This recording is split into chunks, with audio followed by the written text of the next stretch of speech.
I am now reaching the final stages of this epic adventure that has seen me cycle well over 4,000 miles from the northwesternmost point to the southeasternmost point of the continental United States.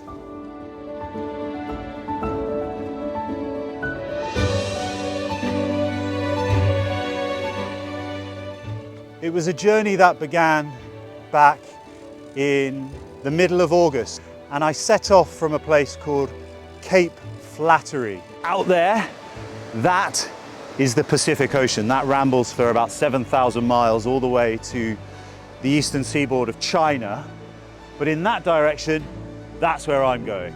I am heading across America for 4,000 miles, all the way to the southeasternmost point, to Key West.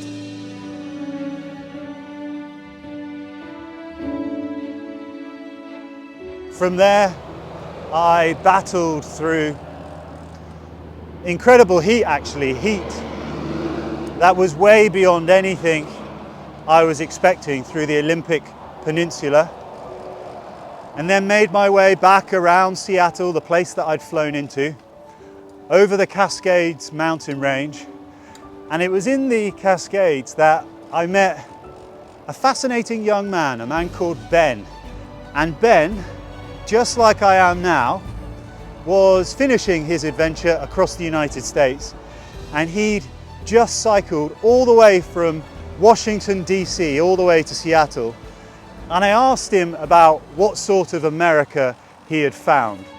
We really all just want the same things. We just want our kids to have a good time and to live in a better world. And we disagree about how to get there, but at the core, we're just watching different news and getting different ideas, but we're kind of all really the same. I haven't really seen people going after each other. People are good.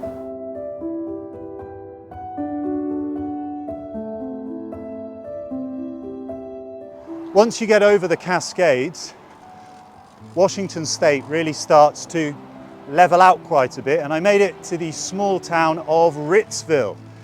And it was in Ritzville that I stayed with some old friends, the Plager Roths, and I went to my first ever rodeo.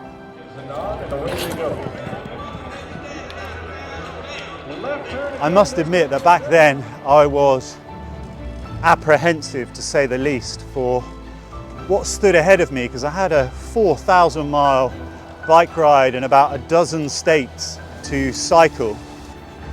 But it was lovely to hear from Damon, a man who gave me great hope for what I was about to find.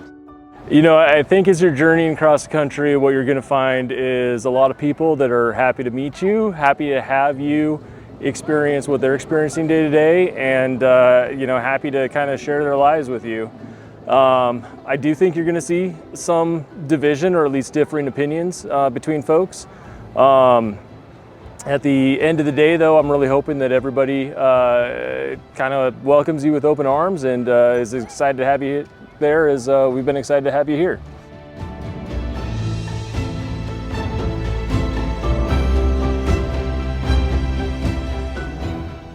From Ritzville, I continued deeper into rural Washington. I entered Idaho and then went into Montana. And Montana was a state that just sprawled with these wide open spaces.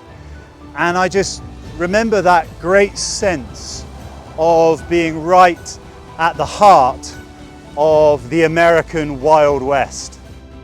I don't take these journeys for granted. However tough this adventure might be, I don't lose sight of the fact that this is a huge privilege to get to do this thing for a living and to see these sorts of sights. And this is Montana in all its glory, surrounded by mountains and livestock and ranches, and cycling along these long straight roads that go on for tens and tens of miles.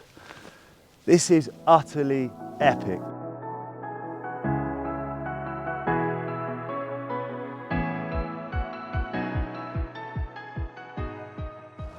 From Montana, I crossed over into Wyoming. And Wyoming was very similar to Montana in a sense that there were just these huge expanses of agricultural land. And I loved being out on those roads on my own for mile upon mile, just allowing this landscape to almost kind of wash over me. It was probably the point in the trip though when I had to be my most prepared, because sometimes it was 30 or 40, sometimes 50 miles between convenience stores. When I planned this trip beforehand, my original idea was to cycle through Colorado, but the wind was blowing perfectly from the west, which would mean that if I crossed into Nebraska, a state which I definitely hadn't planned to go into, I would have a tailwind. So I decided to give Colorado a wide berth, and I crossed over from Wyoming into Nebraska, which for a few days was perfect. This morning I've been averaging about 16 or 17 miles per hour, which is absolute warp speed. Pretty much unthinkable for someone on a heavily loaded touring bike.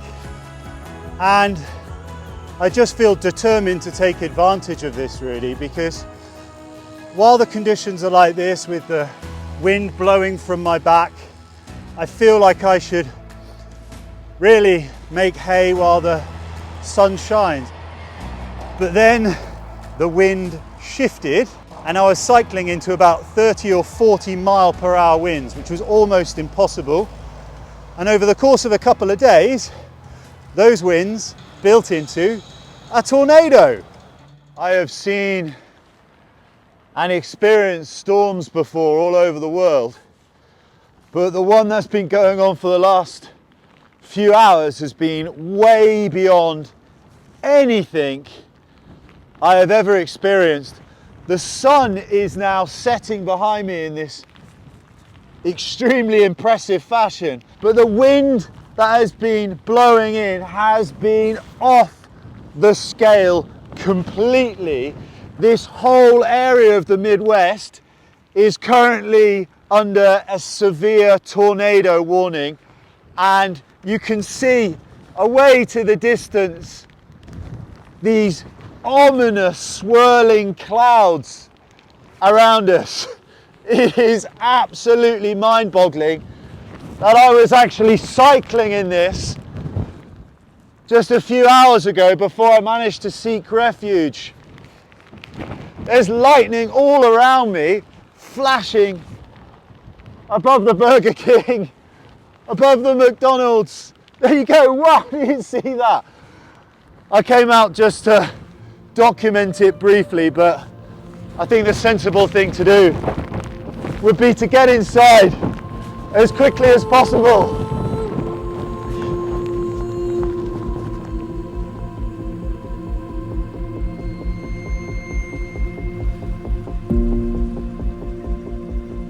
One of the things that I've loved about being on this adventure is looking at how the landscapes across the United States gradually change. It really is very fascinating. When I was up in the Pacific Northwest, most of the agriculture was either hops for beer, vines for wine, or most prominently wheat. That slowly changed. When I got to Montana and Wyoming, it was beef, cattle fields everywhere. That's where a huge amount of America's beef burgers are produced. And then as I went through Nebraska and then into Kansas, it was corn fields as far as the eye could see. Having successfully got over the Rocky Mountains, perhaps some people could argue that this landscape is quite boring, but I actually love it. I love these changing undulations and seeing America unfold at this gentle pace. And I think it's really important to see this agricultural land like this because, you know, for a country of 340 million people and then the 8 billion people around the world, It's these bread baskets, it's these vast agricultural lands that feed so many hungry mouths. And sometimes we can overlook those realities of the world that we live in. But by seeing it in the flesh, it really does give you a whole new perspective.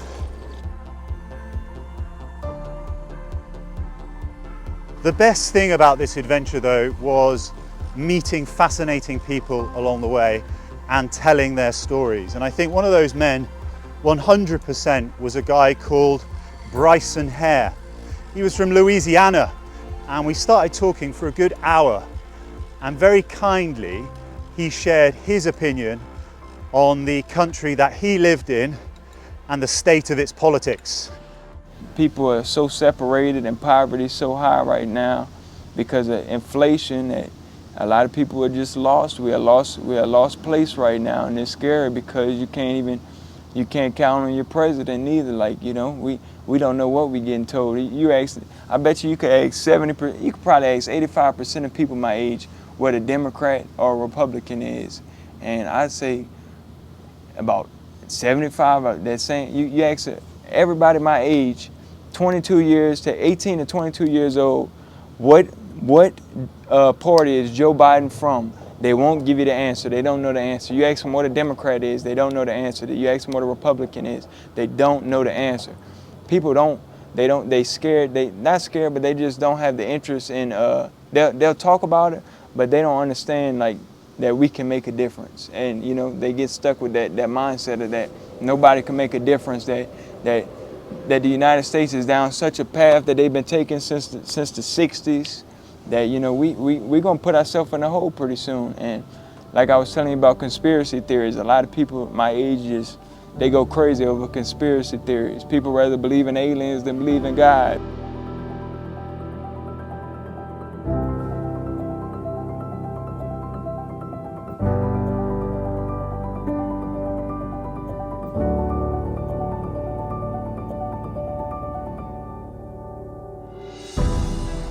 From Kansas, I crossed over into Oklahoma.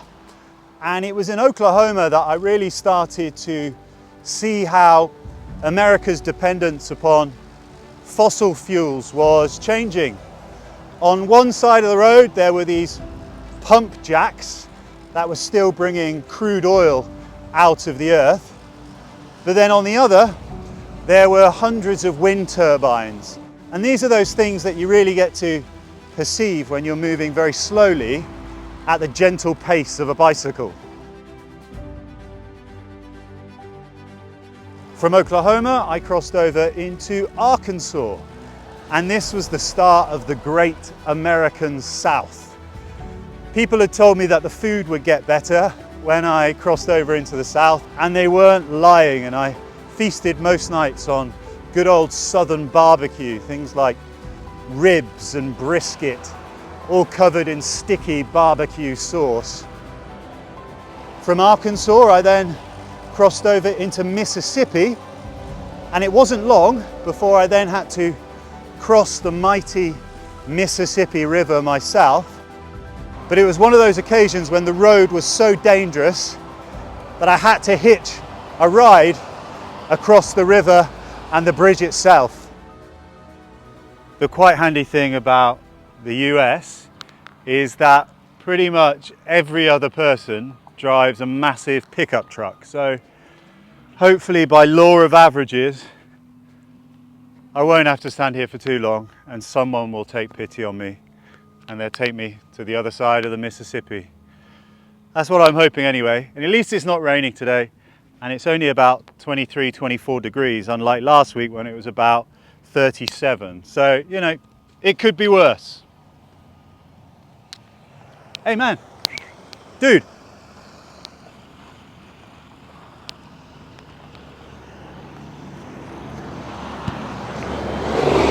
Hey man, how you doing? Right. I'm cycling across America. Can you give me a lift across the bridge, please? Yeah, man. Is that okay? You sure? Yeah, come on. Thank you so much. I'll throw my stuff in the back. Yes. As if on cue, This guy's just turned up. Thanks, man.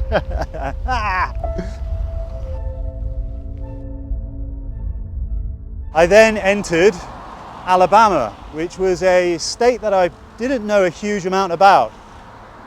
But the thing that I think I'll remember about Alabama the most was just how wild it felt.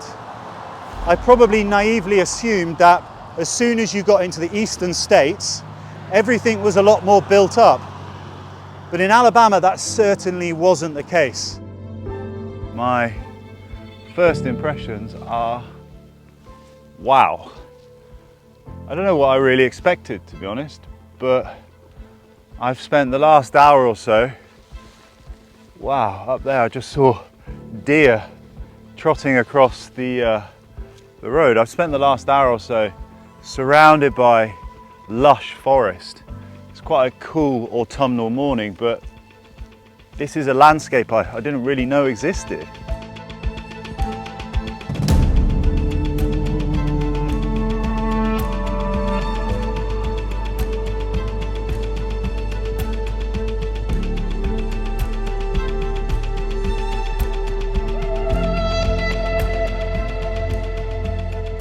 I zigzagged through Alabama and then I entered the north of Florida, and there was this strange sense of entering the finish line of this adventure but still being about 1,000 miles from the end. When I reached Miami, I had the great privilege of heading out for the night with a group of python hunters. Burmese pythons were released into the Florida Everglades in the 80s and 90s by people who bought them thinking that they would stay small, but then they gradually outgrew their tanks. Thousands of these things were released into the wild, and without any natural predators, they've become an invasive species. We are deep in the middle of the Everglades right now, and there's an apex predator that we're hunting that has made its way out here along with probably tens of thousands of its cousins that are eating up all of our native animals. We, along with some other predators like alligators and birds when the pythons are very young, are the only thing that can stop their movement, can stop them from expanding their range and eating everything. So every single python that we remove makes a difference to all of the animals that that one python would have eaten. And we've removed over 12,000 in the last 6.5 years.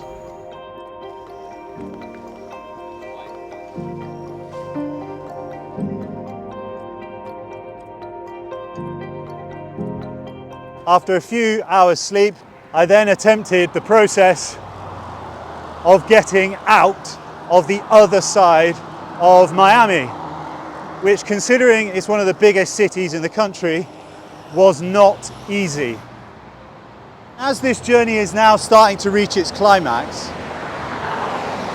I just wanted to try and provide a sense of realism as to what quite a lot of this adventure has been like. In these films and in my social media posts, I think we can all be slightly guilty of portraying this quite natural and green sort of aesthetic, but the reality is that to get across America, a whole lot of it is like this. And Miami is one of those case in points. If you want to go from A to B, crossing this country, you're going to have to either go through or around quite significant conurbations. Big cities, big towns. Places like this spaghetti junction, which is loud, it's hot, it's dirty, but it's a necessary evil to get from one side of the country to the other.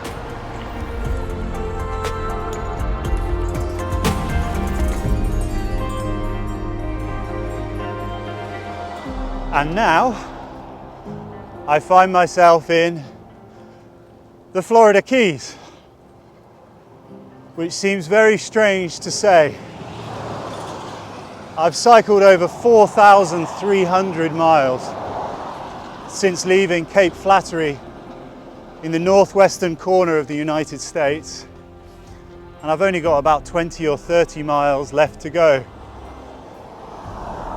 And there is this strange combination of relief, this feeling of having completed this epic adventure, but then at the same time there's always a feeling of kind of sadness, I guess, because this is a journey that I've been planning and looking forward to, and now it's over, and now I need to go home and write the book.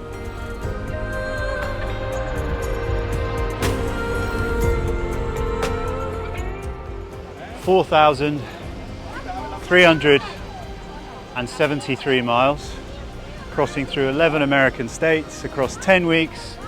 I've made it to Key West, and it ends in a queue of about 250 people. This is sometimes the reality of doing journeys like this, but it's a great sense of relief to get to the southeasternmost point of the continental USA. This is Key West, Florida.